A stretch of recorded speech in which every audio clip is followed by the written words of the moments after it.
Assalamualaikum warahmatullahi wabarakatuh. Innal hamdalillah nahmaduhu wa nasta'inuhu wa nastaghfiruh wa na'udzu billahi min shururi anfusina wa min sayyiati a'malina. May yahdihillahu fala mudhillalah wa may yudlil fala hadiyalah. Asyhadu an la ilaha illallah wahdahu la syarikalah wa asyhadu anna Muhammadan abduhu wa rasuluh. Allahumma shalli wa sallim wa barik ala Muhammad wa ala ali Muhammad kama shallaita wa barakta ala Ibrahim wa ala ali Ibrahim bil alamin innaka Hamidum Majid. Rabbi shrah li sadri wa yassir li amri wahlul 'uqdatam min lisani yafqahu qawli amma ba'du. Bapak Ibu dan hadirin sekalian, a'azani Allah wa iyyakum ajmain. Alhamdulillah pada pagi hari ini atas izin Allah kita bisa berjumpa kembali untuk melanjutkan yang ngaji tafsir Al-Qur'an surah Al-Fath. Insyaallah kita akan bahas ayat 25 26 je. 25 26. Mari kita buka surah Al-Fath dan ini pertemuan terakhir saja sebelum Ramadan ya. Nanti Ramadan kita istirahat. Insyaallah nanti semoga panjang usia dalam taat kepada Allah. Habis lebaran kita bisa lanjutkan lagi insyaallah. Baik Bapak Ibu, sudah ketemu surah Al-Fatih ayat 25 sampai 26? Ya, 2 ayat tapi panjang-panjang ini. Ya baik. Sudah ketemu ya? Kita baca dulu Al-Fatih ayat 25-26.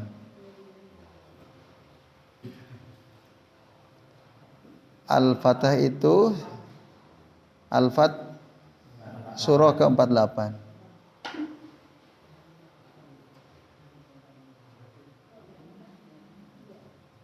Baik, kita baca dulu nggih Bapak Ibu. A'udzu billahi minasy syaithanir rajim.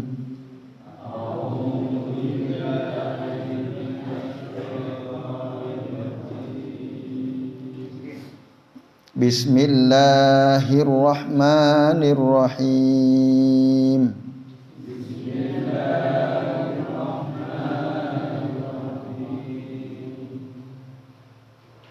Humul ladzina kafaru wa saddukum 'anil masjidil haram. Humul ladzina kafaru wa saddukum 'anil masjidil haram. Wal hadiya ma'kufan ay yablugha mahillah.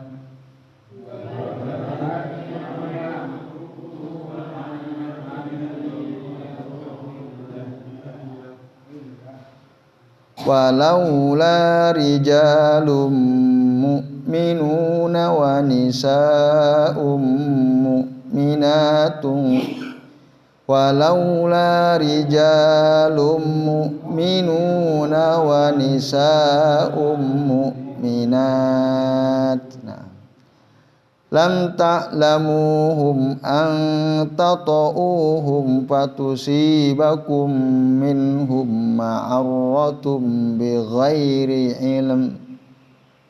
Lam ta'lamuhum an tata'uhum fatusibakum minhum ma'arratum bighairi ilm. Liyudkhilallahu fi rahmatihi man yasha. Liyudkhilallahu fi rahmatihi man yasha. Law tazayyalu terlalu apa lagi? Lau tazayyalu la'adzabna alladhina kafaru minhum adzaban alima. Lau tazayyalu la'adzabna alladhina kafaru minhum إذ جعل الذين كفروا في قلوبهم الحمية حمية الجاهلية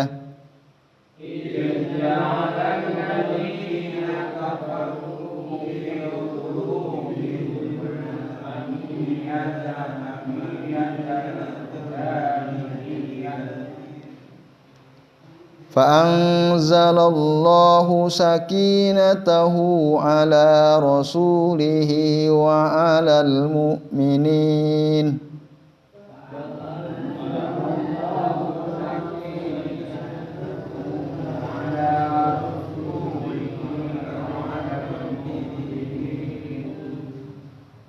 وألزمهم كلمة التقوى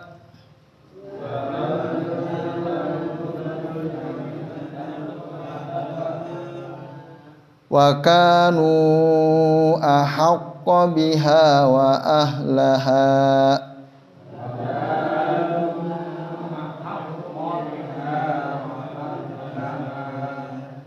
وكان الله بكل شيء عليما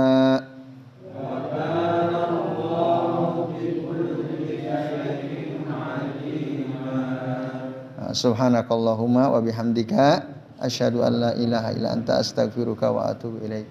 Alhamdulillah Bapak Ibu, kita sudah membaca 2 ayat dari surah Al-Fath, yaitu ayat 25 dan 26.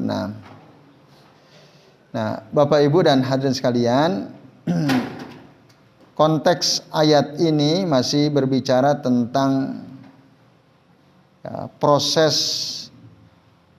sebelum perjanjian Hudaibiyah, ya, Sulhul Hudaibiyah antara Nabi orang-orang beriman dengan orang-orang kafir Quraisy, ya, dengan orang-orang Makkah. Dalam ayat ke-25, ya, Allah mencela orang-orang musyrik atas perbuatan mereka, ya. Apa sebab? Nah, maka pada ayat ke-25 dikatakan humul ladzina kafaru, mereka, ya, orang-orang kafir itu, ya, Bapak Ibu dan sekalian, wasaddukum anil masjidil haram, telah menghalang-halangi kalian wahai Muhammad, ya, dan orang-orang beriman dari, ya, masuk ke Masjidil Haram. Waktu itu masih ingat, ya, mereka Rasul dan para sahabat yang jumlahnya 1.400 orang itu untuk menunaikan ibadah umroh, tapi dihalang-halangi oleh orang kafir, sehingga akhirnya tidak bisa masuk, ya, ke Masjidil Haram untuk tawaf di Ka'bah. Nah, bahkan, ya, wal hadya ma'kufan an yablugha mahillah. Dan bahkan mereka menghambat al-hadiyah, itu hewan kurban, ya, untuk bisa sampai pada tempatnya, tempat penyembelihannya maksudnya.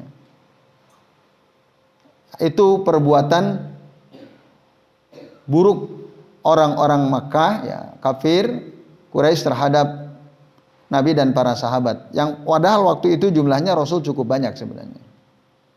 Seandainya Rasul mau, ya, dan memerintahkan sahabat untuk lawan, berperang, itu bisa saja, karena jumlahnya cukup banyak, ya, 1.400. Nah, tapi Allah bilang walaula rijalun mu'minuna wa nisa'um mu'minat lam ta'lamuhum an tata'uhum fatusibakum minhum ma'aratun bighairi ilm. Nah, seandainya tidak ada laki-laki mukmin atau wanita-wanita mukminah yang tidak diketahui, ya, yang tidak kalian ketahui. Jadi waktu itu di Makkah, Bapak Ibu, sudah ada sebenarnya orang-orang yang beriman, ya, baik dari laki-laki maupun wanita. Ada yang mengatakan jumlahnya 11, ada yang mengatakan jumlahnya 9 orang. Ada beberapa riwayat, ya, yang menerangkan. Nah, itu berapa orang ya. Bahkan ada yang menyebutkan di antara mereka itu ada ya, Salamah ibnu Hisham, ada Abbas bin Abi Rabi'ah, ada Abu Jandal bin Suhail, dan yang kawan-kawannya. Itu mereka sudah muslim di Makkah, tapi mereka menyembunyikan keislamannya gitu ya. Tapi Allah tahu gitu. Nah, jika bukan karena keberadaan mereka, dan mereka ini orang-orang lemah ya, al-mustad'afina di Makkah. Nah, kalau bukan karena keberadaan mereka, laula rijalun mu'minun wa nisa'un mu'minat lam ta'lamuhum, yang kamu Muhammad dan para sahabat tidak ketahui, antata'uhum patusibakum minhum ma'arratun bighairi ilm. Nah, maka nanti mereka akan terbunuh juga gitu. Orang-orang mukmin dan mukminat itu kan masih di Makkah, mereka menyembunyikan keislamannya. Ya, seandainya Rasul menyerang, maka akan terjadi pembunuhan bahkan kepada sesama orang beriman. Tadi diantaranya beberapa nama yang tadi kami sebutkan, disebutkan itu oleh Syekh Abu Bakar Jabir Al-Jazairi dalam tafsir Aisyarut Tafasir. Ya. Nah, kalau nanti orang mukmin yang terbunuh tanpa diketahui, ya tanpa disadari, yang terjadi apa? Ya, tentu akan ada kesulitan yang dihadapi oleh Nabi Shallallahu Alaihi Wasallam. Nah itu, ya apa ininya kan syariatnya jelas. Jadi kalau membunuh orang mukmin, nah tidak sengaja itu ada hukumannya. Kalau sengaja kisos. Kalau tidak tahu, kalau orang kafir dibunuh nggak masalah karena musuh. Tapi kalau yang dibunuh adalah orang mukmin, ya, sementara mereka sahabat tidak tahu bahwa tokoh-tokoh seperti Salamah bin Hisham, Abbas bin Abi Rabi'ah, Abu Jandal bin Suhail dan lain-lain itu ya, terbunuh, mereka nggak tahu, kan nggak sengaja. Nah, hukum membunuh jiwa seorang mukmin tidak sengaja itu ada kafarohnya, tapi tidak ada kisos karena tidak sengaja. Nah, apa kafarohnya? Ya bayar denda diat sebanyak 100 unta untuk satu jiwa, itu 100 unta. Nah, tentu ini berat. Coba kalau katakanlah 9 orang semua terbunuh karena mereka tidak tahu, 900 unta, nah kan berat. Nah, makanya Bapak Ibu dan sekalian, ya itu akan terbunuh tanpa disadari. Akhirnya apa yang terjadi? Allah menahan tangan mereka. Untuk apa? Liyudkhilallahu fi rahmatih man yasha, supaya Allah bisa memasukkan ya ke dalam rahmatnya, kasih sayangnya mereka yang dikehendaki oleh Allah Subhanahu wa taala. Artinya supaya orang-orang mukmin yang merahasiakan keimanannya sementara mereka tinggal di Makkah bisa terjaga keselamatan mereka, mendapat rahmat Allah, terlindungi dari serangan yang dilakukan oleh Nabi dan para sahabat. Itu dalam rangka tadi ya, merahmati orang-orang yang sudah beriman tapi masih ada di Makkah dan mereka menyembunyikan keimanannya karena lemah, mereka orang-orang lemah. Itu. Lalu Allah bilang lau tazayyalu. Ma makna tazayyalu? Nah, tazayyalu itu maknanya sekalian ya, kata Abdullah bin Abbas radhiyallahu anhuma, ya, seandainya mereka itu terpisah, ya, maksudnya mereka tinggal di tempat khusus, ya, tidak tinggal di kampung-kampung yang bermukim di kampung tersebut, ya, di sekitaran Makkah itu orang-orang kafir, tapi dipisah gitu. Jadi orang mukmin kampungnya tersendiri, orang kafir tersendiri. Jika itu yang ada, yang fakta itu yang terjadi, maka apa yang Allah katakan? Allah bilang, la azabna alladzina kafaru minhum azaban alima. Allah pasti akan mengazab orang-orang kafir dari mereka itu dengan azab yang pedih, Bagaimana cara Allah mengazab mereka? Yaitu dengan tangan-tangan orang mukmin yang dipimpin langsung oleh Nabi Shallallahu Alaihi Wasallam. Itu bersalian. Ya. Niscaya Allah akan mengizinkan Nabi dan para sahabat untuk tetap masuk ke kota Makkah. Ya. La azanna lakum fi dukhuli Makkah wa qitali wa qitalal musyrikin, untuk memerangi orang-orang musyrik, wa azabnahum bi aidikum, dan kami akan azab mereka dengan tangan-tangan kalian, azaban alima, azab yang pedih. Seandainya pisah tuh, enggak satu tempat ya, tempat mukimnya di Makkah itu. Tapi faktanya karena tokoh-tokoh tadi ya, Salimah bin Hisham tadi, terus Abbas bin Abi Rabi'ah dan lain-lain itu, faktanya mereka tinggal bareng gitu di pemukiman yang sama. Nanti susah dibedakan ya. Akhirnya Allah tahan Nabi dan para sahabat untuk tidak melakukan penyerangan. Walaupun kalau mau bisa gitu. Karena jumlahnya cukup besar. Dan sebenarnya orang kafir ketar-ketir juga. Nah, dari situlah kemudian nanti terjadi perdamaiannya. Sulhul Hudaybiyah itu. Nah, yang waktu itu dicegah oleh mereka, dihalang-halangi, tidak boleh masuk Nabi dan para sahabat, tidak boleh masuk karena kesombongan orang kafir. Walaupun akhirnya nanti tahun depan boleh, silakan. Nah, nanti akhirnya mereka membuat perjanjian. Nah, ini Bapak Ibu dan sekalian, maka pada ayat ke-26 Allah Ta'ala mengatakan ya, ij'alal ladzina kafaru fi qulubihim al-hamiyah hamiyatal jahiliyah.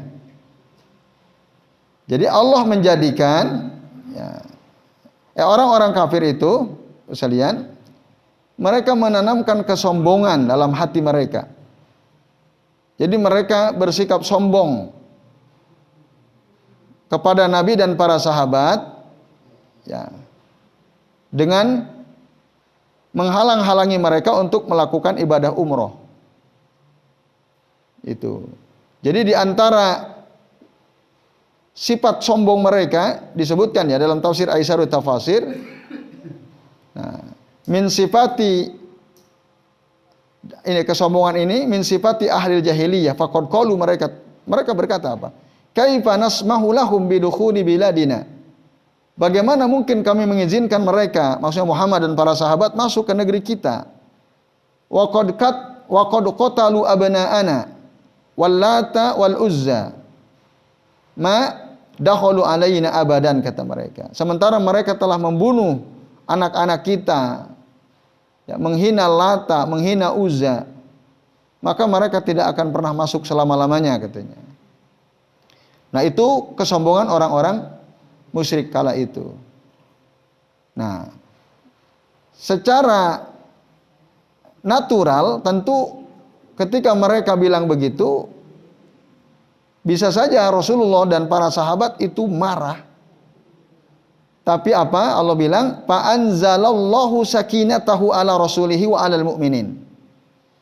Ketika respon negatif yang ditunjukkan oleh orang musyrik itu, orang-orang musyrik Makkah, Allah turunkan ketenangan kepada Nabi dan orang-orang beriman.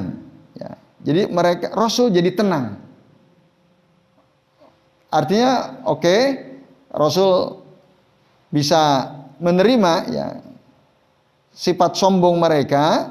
Nah, yang lalu pada akhirnya terjadilah perjanjian.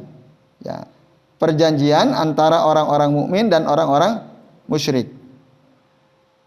Nah, walaupun sebenarnya perjanjian Hudaybiyah pun yang isinya ada 3 poin penting itu merugikan orang beriman sebenarnya, merugikan Rasul SAW. Jadi udah mereka sombong, terus buat perjanjian, dan perjanjian itu pun kalau diperhatikan poin-poinnya itu merugikan orang mukmin. Maka secara natural boleh saja, sebenarnya mungkin saja Rasul dan sahabat marah. Tapi Allah berikan ketenangan. Nah itu. Apa Bapak Ibu isi perjanjian Hudaybiyah tersebut? Ya. Jadi ketika Rasul dan para sahabat dilarang masuk ke Makkah, ya, isi perjanjiannya, ya, jadi Rasul menulis surat, didikte ke Ali, ya, Ali yang nulis, uktub bismillahirrahmanirrahim, kata Rasul, tulis Ali bismillahirrahmanirrahim dengan menyebut nama Allah yang Maha Rahman dan Rahim. Faqalu, lalu orang-orang musyrik itu bilang, mana arifu hadza? Kami enggak tahu apa ini maksudnya. Mereka menolak, ya, sifat Allah Ar-Rahman Ar-Rahim tadi. Tapi uktub bismika Allahumma, maunya mereka gitu. Tulislah dengan menyebut namamu Allahumma. Nah, maka ya akhirnya Ali pun menulis, ya. Fakataba summa qala, lalu dia berkata, uktub hadza ma salaha alaihi Muhammadun Rasulullah sallallahu wa ahlu Makkah. Ya. Apa ya perjanjian antara Muhammad dan ahlu Makkah, tulis. Nah, faqalu, lalu orang-orang musyrik bilang, lau kunna na'lamu annaka Rasulullah ma sadadnaka anil baiti, katanya. Kalau kami tahu bahwasanya engkau ada utusan Allah, maka kami tidak akan menghalangi engkau dari masuk ke Bait Al-Haram ini, maksudnya Masjidil Haram itu. Wa ma qatalnaka, dan tidak akan kami perangi engkau. Lalu, nah, uktub hadza ma salaha alaihi Muhammadun ibni Abdullah, ma salaha alaihi Muhammad ibn Abdullah wa ahlu Makkah. Lalu Nabi mengatakan lagi, faqala Nabi sallallahu alaihi wasallam, uktub ma yuridun, kata Nabi kepada Ali, tulis apa yang mereka mau, tidak apa-apa. Mereka maunya apa, tulis. Nah, jadi Rasul ngalah. Padahal orang-orang beriman itu aslinya enggak mau, bahkan marah kepada mereka. Tapi Allah tadi turunkan ketenangan kepada Nabi dan para sahabat. Akhirnya mereka pun menerima. Nah, apa isi Sulhul Hudaibiyah itu? Ada 3 poin penting. Satu apa? Anna man atahum minal musyrikina musliman raduhu ilaihim. Bahwa siapa yang datang kepada Nabi, kepada kaum muslimin dari kalangan orang-orang musyrik, datang kepada Nabi dalam keadaan Islam, maka dia harus dikembalikan kepada orang-orang Makkah. Itu yang poin yang pertama. Misal gini, ada orang Makkah, orang musyrik masuk Islam, lalu bergabung sama Nabi, itu harus dibalikin. Maksudnya harus dikembalikan ke Mekah. Ya, bagaimana bagus? Jadi enggak. Justru kan kalau mereka bergabung dengan Rasul, memperkuat pasukan kaum muslimin. Ini nggak boleh, harus dibalikin. Bisa tambah kan? Nah, itu nggak boleh, kata mereka, harus dibalikin ke Mekah. Walaupun dia muslim harus dibalikin. Nah, harus balik. Ya, kan udah ada yang muslim. Ketika ada yang potensial ingin masuk Islam, menyusul, itu semua harus dibalikin. Nah kan kalau kita ada bersama Nabi, kira-kira kesel nggak tuh? Mereka kan sukarela masuk Islam, gabung, kenapa harus dibalikin? Nah itu kan membuat takut juga itu orang-orang Mekah. Karena kesepakatannya mereka harus dibalikin. Yang kedua, anna man atahu minal muslimina lam yaruduhu ilaihim. Tapi kalau ada dari kalangan orang Islam yang datang bergabung dengan orang-orang musyrik, itu nggak boleh dibalikin. Curang kan? Uri itu.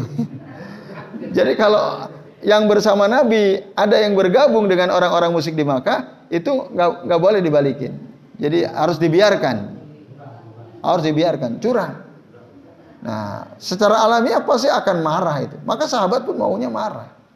Tapi tadi Allah turunkan as-sakinah, ketenangan kepada mereka. Dan yang ketiga, nah, an yadukhula ar-rasulu wal mu'minuna Makkah min amin qabilin.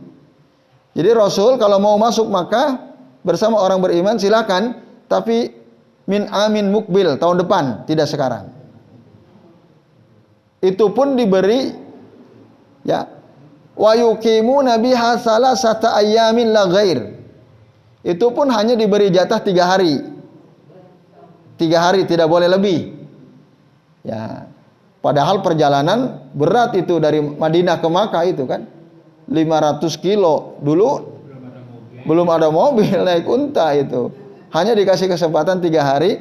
Wala yadkhuluha bisilahin. Wah, dan enggak boleh masuk dengan senjata. Dilemahkan gitu ya. Coba bayangkan ya. Itu yang diinginkan oleh orang-orang musyrik Makkah. Nah, maka falamma farigo minal kitab qala sallallahu alaihi wasallam li ashabihi, ketika selesai menulis perjanjian itu maka Nabi mengatakan kepada para sahabatnya, kumu, bangkitlah kalian, panharu, ya, lalu sembelihlah hewan-hewan itu. Karena apa? Rasul udah niat umroh tapi tertahan. Nah, maka sebagai gantinya menyembelih hewan. Ya, menyembelih hewan karena nggak bisa menunaikan niat ibadah umrohnya. Padahal sudah ihram itu dari, kalau sekarang Bir Ali, Dzulhulaifah ya, dari Madinah.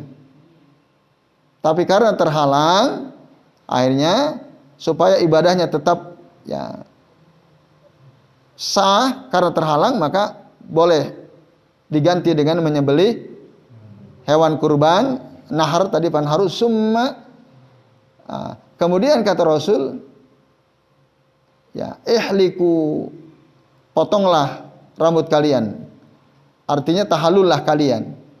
Ya, setelah motong itu maka mereka pun para sahabat yang jumlahnya banyak itu tadi taat ya kepada Nabi SAW, dan saat itu kembali ke Madinah. Nah, itu Bapak Ibu dan hadirin sekalian, a'azanillahu wa iyyakum ajmain. Nah, ceritanya seperti itu. Jadi Allah turunkan tadi ketenangan kepada Nabi dan orang-orang beriman, wa alzamahum kalimat taqwa. Nah, dan Allah mewajibkan kepada Nabi dan para sahabat ya untuk tetap taat dan menjalankan kalimat takwa tadi. Wa alzamahum, mewajibkan mereka untuk menjalankan kalimat takwa. Nah, apa yang dimaksud kalimat takwa di sini? Nah, yang dimaksud kalau di dalam keterangan pada tafsir Aisyarut Tafasir, yang dimaksud kalimat takwa itu adalah kalimat la ilaha illallah. Ya, itu kalimat takwa. Ada yang mengatakan juga la ilaha illallah Muhammadun Rasulullah. Ada yang mengatakan kalimat takwa itu la ilaha illallah Muhammadun Rasulullah, la ilaha illallah wallahu akbar. Itu ada yang mengatakan itu. Atau yang terakhir ada yang mengatakan kalimat takwa itu adalah apa? La ilaha illallah wahdahu la syarikalah lahul mulku wa lahul hamdu wa huwa ala kulli syai'in qadir. Itu. Nah, jadi Allah mewajibkan Nabi dan orang-orang beriman untuk ya tadi menjalankan kalimat takwa, untuk tetap ya menjalankan kalimat tersebut. Wa kanu ahaqqu biha wa ahlaha. Dan memang orang beriman itu ya ahaqqu biha, ya lebih berhak. Ya, dan ya memang ahlinya gitu. Ahli yang dimaksud di sini maksudnya apa? Yang patut memiliki kalimat takwa tersebut ya. Wa ahlaha. Nah, ini maksudnya Bapak Ibu, Allah Subhanahu wa taala memuliakan Rasul dan orang-orang beriman ya dengan mengharuskan mereka menjalankan kalimat takwa. Agar apa?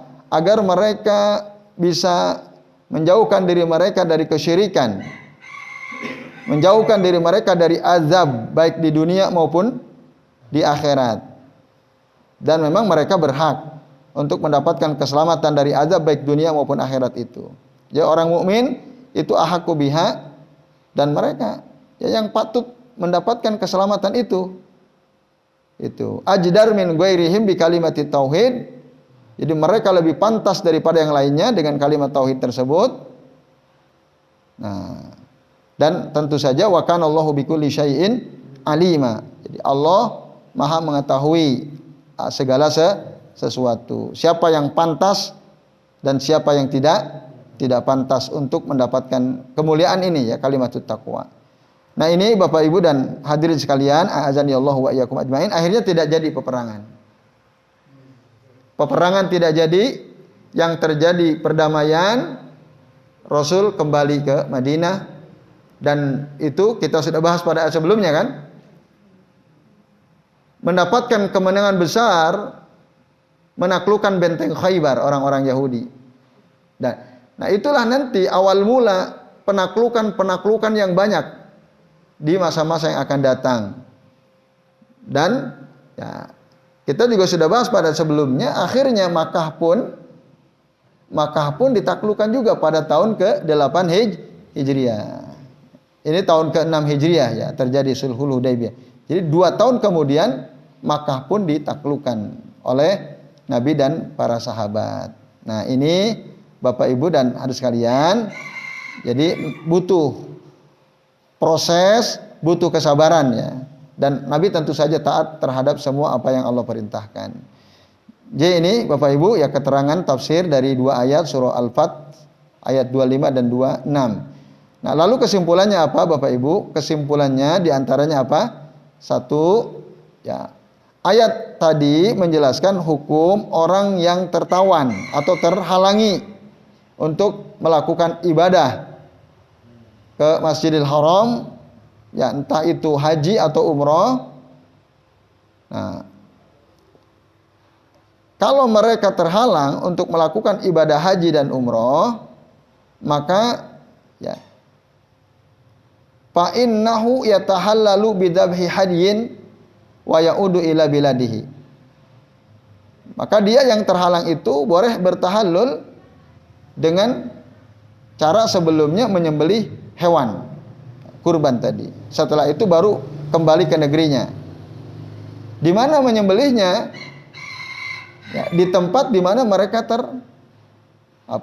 terhalangi gitu ya. Wa yudbahu al-hadyu haitsu uhsira. Di mana Rasul dan para sahabat terhalangi, yaitu di Hudaybiyah, maka disitulah juga tempat menyembelih hewan-hewan tersebut. Nah, itu. Jadi tidak harus menyembelihnya di tanah haram karena nggak bisa masuk juga. Jadi boleh di tempat di mana mereka terhalangi ya. Itu kesimpulan yang pertama. Kesimpulan kedua, al-akhdhu bil hitati fi muamalatil muslimin hatta la yu'dhi mu'minun aw mu'minatan bi ghairi ilmin. Mengambil sikap hati-hati dalam bermuamalah terhadap orang-orang Islam ya. Jadi kita saat berinteraksi dengan sesama kaum muslimin, ambillah sikap hati-hati, jangan sampai kita menyakiti orang mukmin, ya, baik laki-laki maupun perempuan tanpa ilmu. Nah, itu diambil dari ayat yang ke-25 itu. Karena Nabi tidak begitu tahu persis siapa saja orang mukmin yang ada di Makkah itu. Maka untuk kehati-hatian kan tidak menyerang. Itu diambil dari situ kesimpulan yang kedua ini. Nah, kalau kita tarik ke ranah yang lebih luas, maka ini berlaku umum gitu. Sikap hati-hati dalam bermuamalah sesama kaum muslimin itu harus terus dilakukan ya, di semua lapangan itu. Agar apa? Tadi tujuan supaya tidak menyakiti orang beriman ya, Bapak Ibu dan hadirin sekalian, azanillahu wa iyyakum ajmain. Karena itu nanti di dalam Al-Qur'an ya, ada larangan Bapak sekalian ya. Jadi Allah melarang kita, nah, nanti saya ini kan ayatnya yu'zuna, yaitu di dalam surah Al-Ahzab ayat 58. Al-Ahzab ayat 58. Surah Al-Ahzab itu surah yang ke-33 Bu ya. Ya, betul. Coba Bapak Ibu buka itu. Ini dalil penguat gitu, bahwa ketika kita bermuamalah sesama orang muslim itu harus hati-hati. Jangan sampai menyakiti mereka. Nomor 33 ayat 58.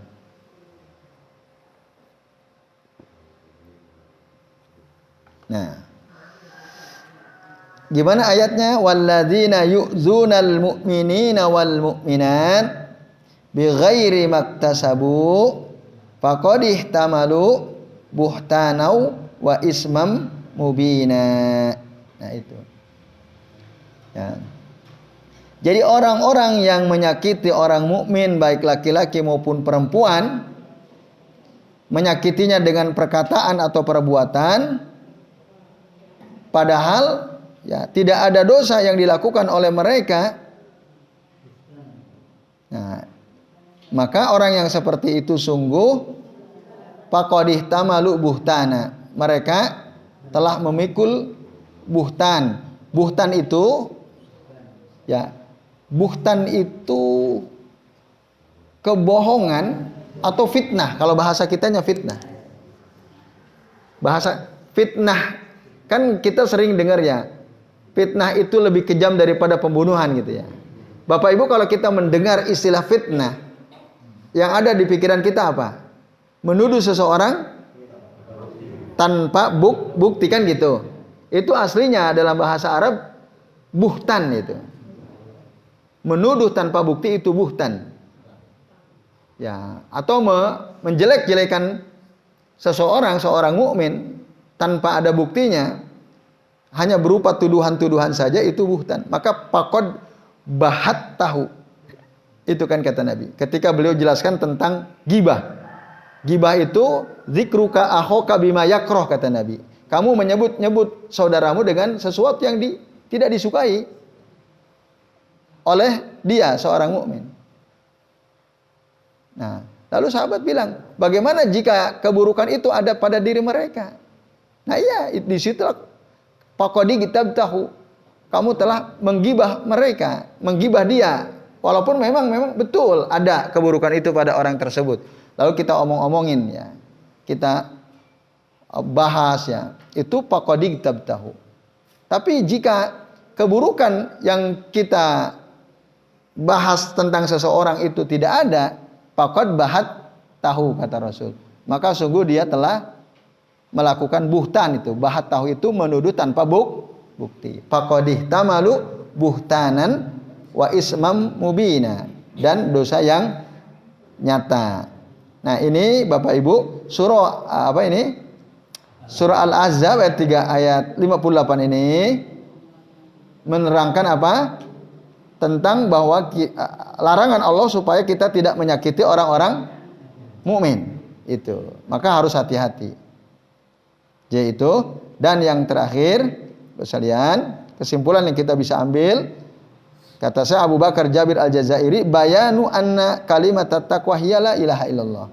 Penjelasan bahwa yang dimaksud kalimat taqwa itu adalah la ilaha illallah, atau beberapa kalimat yang intinya ada kalimat la ilaha illallah ya. Ada yang sampai la ilaha illallah Muhammadun Rasulullah, ada yang la ilaha illallah wahdahu la syarikalah lahul mulku wa lahul hamdu wa huwa ala kulli syai'in qadir. Itu disebut kalimatut taqwa. Makanya di dalam zikir pagi petang itu ada ya. Berapa kali itu kita baca? 10 kali atau 100 kali kalau kita sanggup ya. Yang la ilaha illallah wahdahu la syarikalah lahul mulku wa lahul hamdu wa huwa ala kulli syai'in qadir. Itu kalimat taqwa. Dan Rasul selalu membaca itu di setiap zikir pagi dan petang, kadang 10, kadang 100, sesuai dengan kesanggupan kita. Kalau lupa ya Bapak Ibu ya, misalnya habis asar kita lupa atau sibuk lah, bukan lupa. Bisa sambil naik motor gitu.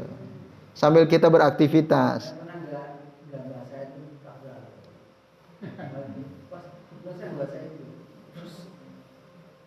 Bus apa maksudnya? Oh, ya. Akhirnya ditabrak orang ya. Baik. Bapak Ibu dan hadirin sekalian, ini dulu ya. Gimana? Kalau zikir jangan merem, ya betul. Apalagi di jalan, Pak ya. Ya. Kalau di jalan bisa nabrak atau ketabrak. Kalau di rumah atau di masjid ya tidur gitu ya. Kalau merem jadi tidur, zikirnya enggak. Ya baik Bapak Ibu, sementara ini dulu yang bisa kita bahas ya, ini sampai sini ya. Nanti kita libur, insya Allah nanti ketemu lagi setelah lebaran insya Allah. Ya baik Bapak Ibu, gitu ya. Kita tutup ya. Berdoa. A'udzubillahi minasyaitonirrajim. Bismillahirrahmanirrahim. Alhamdulillahirabbil alamin, hamdan syakirin, hamdan na'imin, hamdan yuwafi ni'amahu wa yukafi'u mazidah. Ya Rabbana lakal hamdu kama yanbaghi li jalali wajhikal karimi wa 'azimi sultanik. Allahumma shalli wa sallim wa barik ala Muhammad wa ala ali Muhammad kama shallaita wa barakta ala Ibrahim wa ala ali Ibrahim fil alamin innaka Hamidum Majid.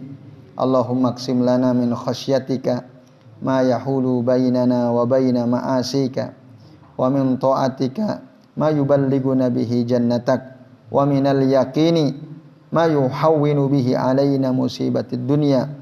Allahumma mati'na bi asma'ina wa absarina wa quwwatina ma ahyaitana waj'alhul warisa minna waj'al tha'rana ala man zalamana wansurna ala man adana. Allahumma la taj'al musibatana fi dinina wa la taj'alid dunya akbaru hammina wa la mablagha ilmina wa la tusallit alaina man la yarhamuna. Subhanakallahumma wa bihamdika asyhadu an la ilaha illa anta astaghfiruka wa atubu ilaik. Wa sallallahu ala Muhammadin wa ala alihi wa sahbihi wa baraka wa sallama alaihim ajmain. Billahi taufiq wal hidayah. Wassalamu alaikum warahmatullahi wabarakatuh.